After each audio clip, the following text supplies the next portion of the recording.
Hello, I'm David Collins. I'm from the Mankind Project in the community in Johannesburg. I was initiated in 2005, and my mission, if you like, has been really kind of boiled down to something where whatever I do, I like to empower personal responsibility. And the reason I want to create this video is to teach my model, which I've kind of integrated 12-step work with the warrior archetypal. We start in the north with the warrior.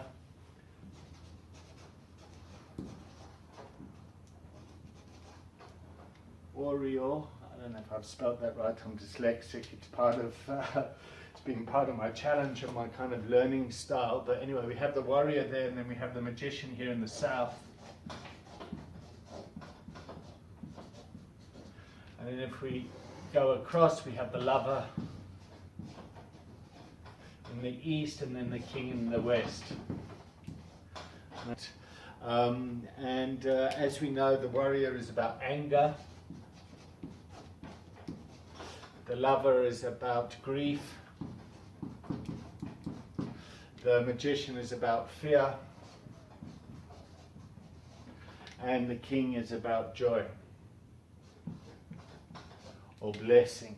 And each of these emotions is the gateway, the gateway emotion to the archetype. So, and the reason I've structured this in this kind of way is so that if we combine it with the 12 steps, we'll go with the first 3 steps, which is obviously 1, 2, and 3, and we draw the steps out here. Step 1, step 2, step 3, 4, 5, and 6, 7, 8, 9, 10, 11, 12, and we break these steps up into the 4 quadrants, and each step that has a spiritual principle to it. And if with our clients you can identify what the core feeling is, you get a map to which step needs to be worked, or which would assist the client in creating what we call recovery capital, which is how they can integrate that spiritual principle into their lives and move from a culture of addiction to a culture of recovery, which is kind of living a life of meaning and purpose. So if you kind of go to step 12, which says, having had a spiritual awakening as a result of these steps, we try to carry the message to the addict or the alcoholic who still suffers, and to practice these principles in all our affairs. So the idea of the model or the framework is to assist our clients in finding what the core emotion is and what principle they need to tap into to practice within all their affairs. So they can go out into the world and live a life of joy and purpose and meaning. So step 1, 2, and 3 is about anger. Anger is about boundaries.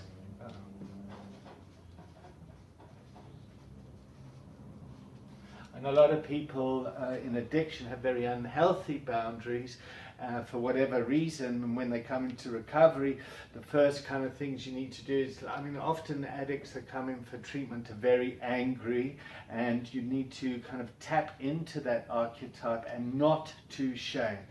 We are very, very, very, very, let me get this clear, very opposed to shaming our clients into recovery. And the reason that we do that is a recovery that's based on shame does not lead to a mature recovery. And I'll go into that later. But we have the first 3 steps is honesty, open-mindedness, and willingness. That's the how of the program. Yeah. And those 3 principles are honesty, open-mindedness, and willingness. And you'll know from the kind of the fellowships, those of you that have in the fellowships, you'll hear phrases like changing people, places, and things, playgrounds, playmates. And really, if you think about it, when people come into our facility, it's about structure, it's about boundaries, it's about finding, when people come in for the first week, there's no contact with the outside world, pretty much like when on the weekend you kind of do the descent and things are taken away, so you disconnect from the outside world. In our treatment center, we do the same thing. It just lasts a week. And the reason that we put those boundaries in place is to protect our clients and to protect the families, or to give the families a break from the chaos of addiction. And so those boundaries need to be put into place, and that really deals with the present. The here and now, right here, right now, what's going on for you, where are you feeling, what's happening in your container as our clients kind of detox. As they move on into the program, they're going to be moving to steps 4, 5, and 6, which is really about going off into the past, what you've lost. This is where we get the gift of compassion. Yeah, and our clients, or whoever you are who's ever working a 12-step program, needs to go back into the past, do a searching and fearless moral inventory of yourself. So you're basically going in, you're going to look at yourself, and to do that is often a scary thing. It's to go and look at the past and to face that sadness, that grief, that loss that's been lost. You then move on to step 5, where you admit to yourself, to God, to the universe, to whatever it is, but really it's to the other human being, the exact nature of your wrongs, that the clients kind of get to kind of realize. And with these spiritual principles, there's this one is faith, courage, and then you get to a place of trust. So, and that's really building up the relationship between you and your client or whoever you're working with. Then our clients move on to steps 7, 8, and 9, and once you've kind of realized how your defects of character have impacted your life, and how your kind of thinking and behavior, whatever that is, has caused you pain, you're entirely ready to have God remove these shortcomings. And what is God? What is whatever that is for the client, the God, the higher power, the group, the I group, the fellowship, the church, your relationship with your therapist, it doesn't really matter. But whatever it is, you can't do it anymore. Kind of here you're powerless, and here you kind of surrender to it, and you let Spirit be ready to take that away from you. Step 7 is about humility. It's about humbly asking for the shortcomings. On the weekends or in the I groups, we'll learn about accountability, holding ourselves accountable, living a life with integrity, that sort of stuff. As clients enter into recovery, we're going to carry on making mistakes, and we need to kind of repair those relationships. And this is dealing with the past, and this quadrant really deals with the future. And because a lot of kind of the fear is about now what's going to happen. I've caused so much damage in my past. I don't think I'm ever going to get right, because right here, right now, I'm completely overwhelmed, triggered, whatever. And I've got to go and repair these relationships. And to repair those relationships, I've got a whole lot of shortcomings that I still need to take responsibility for. I must become willing to repair those relationships and then go out and actually do the work. And this takes a lot of kind of courage and faith and humility and trust and willingness. And then we move to 10, 11, and 12, which is really about growing up. It's about living a life of joy, a life of purpose, and that's really kind of what recovery is about. So in steps 10, 11, and 12, it's about growing up. And how do you do that? We continue to take personal inventory on a daily basis. We sort through prayer and meditation to improve our conscious contact with God as we understand Him. For me, it's about like living my life of mission, my life of purpose, doing the things that really kind of ignite my kokorozashi. That's really kokorozashi. Kokorozashi is a Japanese word which means what your soul's purpose is here, why you're here on this planet. And steps 10, 11 and 12 help you do that, because seeking through prayer and meditation to improve your conscious contact with God, praying only for knowledge of His will for us and the power to carry it out. So really what happens is when our clients get to step 11, they're starting to take responsibility for their lives, they're starting to be empowered, and the idea is that you go out there and you live your life of purpose. You haven't got a kind of an excuse anymore to live in the victim consciousness, that you actually need to move to the survivor consciousness, and the world is waiting for you to go out there and to live what your life of purpose is. And then we get back to step 12, which is we try to carry the message to the addict who still suffers and to practice these principles in all our affairs. So if we combine the step work on top of the archetypes in a way like this, we can teach our clients to actually start to feel what the core feeling is. And when they identify what that core feeling is, there is a way of tapping into the steps to assist them in creating their recovery. So if we break the quadrant up and the steps up, we can look at it as like the first 3 steps are about facing up. Did I get that right? Owning up. It's the other way around.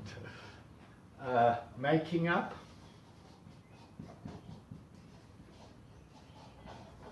And growing up.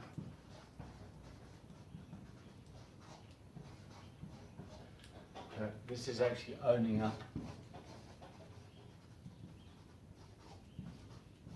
And this is facing up.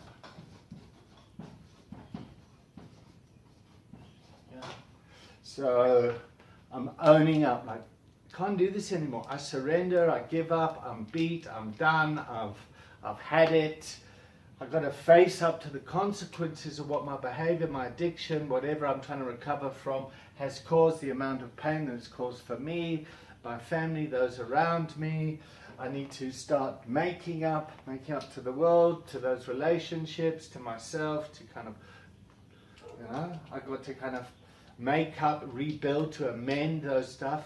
And now that I've done that, now I need to grow up and take responsibility for my life and basically go out there and do good. If I do that, then I'm going to be living a life of purpose and meaning. And a lot of these things just kind of go around and around and around, and the work goes deeper and deeper and deeper. If we now look at shame, okay, shame. So we got the 5 core feelings: fear, sadness, anger, joy, guilt, and shame, which is kind of what we teach on the weekends as well. But guilt and shame, I draw on the outside here as a kind of a shadow emotion or an immature emotion. Shame is a truth teller, but it's also quite a naive emotion in the sense that, like, little boys feel shame, I've done bad, I am bad, whatever the message is, but it's usually the shame, shame is attached to one of these feelings. So I feel ashamed that I started to cry. I feel guilty that I got angry and I didn't express that in a mature way. I didn't, I got angry and I spanked my kids, and actually there was part of me that kind of got pleasure out of spanking my kids, but I get like ashamed about it. That's an extreme example. But just to kind of give an idea, let me draw that in white, just so that you can get a better picture.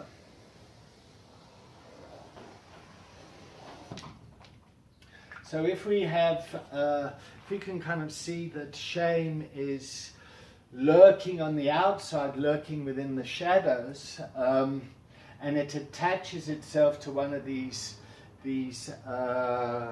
core feelings, the maturer feelings, and I believe our work is to kind of get our clients to kind of identify their feelings and to grow out. Their addiction and their using isn't a bad thing. This is the culture of addiction that we're trying to change. Like, addiction has been a diversity issue. The drug laws that kind of came in the 1900s, those kind of patriarchal, draconian laws that have kind of come in and permeated our society and kind of caused splitting and everything, has pushed addiction into the shadows. And we all know that, like, addiction is born in shame. So we're trying to get our clients to come out of their shame and to grow up, to identify their feelings, their thinking, their morals, what works for them, so that they can take responsibility and live their life, whatever their purpose is, whatever their calling is, whatever they get to hear in prayer and meditation, which is really kind of quietening the mind. Prayer's the answer. I mean, prayer's the question, meditation's the answer. And the fellowship is filled with all these kind of cliches, but what I'm trying to do is use the model to bring it together, so it becomes, so we can empower our clients through education and knowledge, that they can then go out and do what they need to do. So when we put in the shadow archetypes, you can see it gets quite complex, but we put in the shadow archetypes. Let me actually take it over here so we can see it more.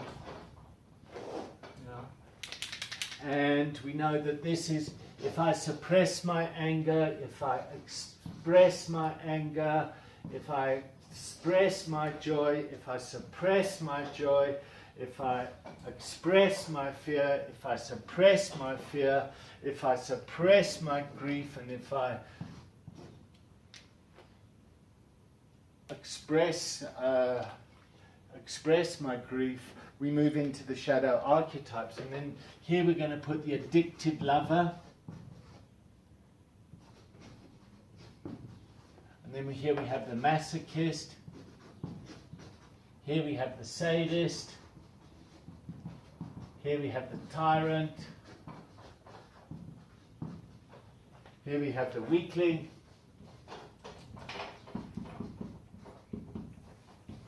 Here we have the trickster or the manipulator.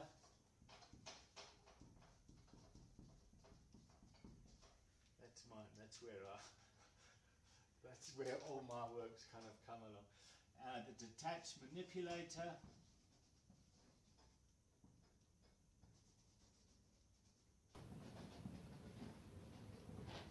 And then the impotent lover.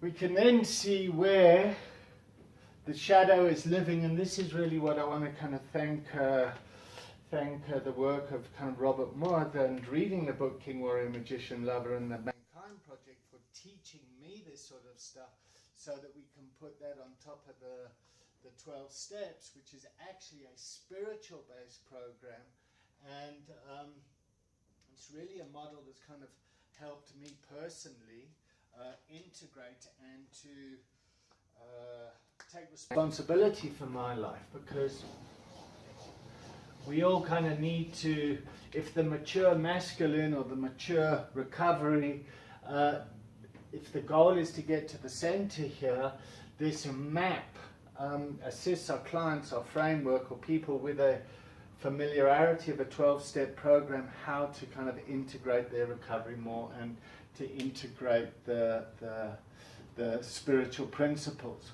Because if in our our rehab, we find that when our clients come in, a lot of them have the addicted lover archetype, and a lot of them really struggle to express their anger. So certainly for me, like I would feel really guilty about expressing my anger. So I take stuff on, I become a people pleaser, I go, everything's fine, I swallow my anger, I move down here, and then I end up going into a world of self-pity, and I need a drink, and I'm in this realm of the shadow, and my work is to move to here. What is the anger? Why am I angry? Learn how to express the anger in a healthy way, to create healthy boundaries, and to be able to kind of move on. A lot of our clients can't express their feelings, and they kind of isolate down here and become detached. This is often people that are very kind of codependent, not particularly these guys, but and a lot of these guys kind of can be very depressed and actually start to kind of look for medication to assist them in getting out of the depression. But actually what needs to happen is, if you can build up the relationship, if you can build up the particularly this, where you build up the relationship with someone else, they start to trust and to come out and to talk about the fear of expressing their feelings, their grief. I've got a lot of magician energy. I'm very kind of ADD. I'm very trickstery. Really, at the core, I'm very anxious, and I live here. So the way that I manipulate people is I crack jokes, I sabotage. All my leadership work in the project has been about managing this joker inside me and moving and embracing my fear. So for me to stand here and to put myself out there to you guys is quite kind of scary and vulnerable for me, because my head is projecting, oh my God, they know so much more, all the Americans, they know everything, who am I to be doing this? And I in my leadership, I'm in the realm of the weakling, and my work is to kind of step up and move towards this, and to embrace my knowledge. And secretly, I think this is brilliant. I actually secretly think I'm quite fucking clever to be able to put this together. My strength on the weekend is often on the carpet work, and that's all my magician stuff. And then, of course, if you go into the tyrant, and when people have all this sort of knowledge, they can become very tyrannical and use this work in a sadistic and nasty way. They get pleasure out of expressing their anger in a nasty, horrible way. And obviously the map helps me with all my interactions. So for example, with my kids, when I've noticed, when I say do it because I say so or something, there's a sick, dark pleasure that's kind of living in here. And I would say, if I track that back to my past, it's because I've been kind of bullied in my past and all that, and then I can feel that when I exert that power, there's something very seductive and nice and sadistic. And to own this stuff, I feel a bit like, ooh dear. But so my work here is to move along this archetype, along this continuum, these continuums. So this is really the framework, the map to kind of assist people working 12-step programs that have an understanding of the spiritual principles that is behind each step, and how to integrate that with people that have done the warrior work in a model to kind of bring everything together. And my hope is that you guys can kind of do this stuff to, do your mission of service, whatever that is. Just don't go do bad with this stuff. Do good. Don't do harm.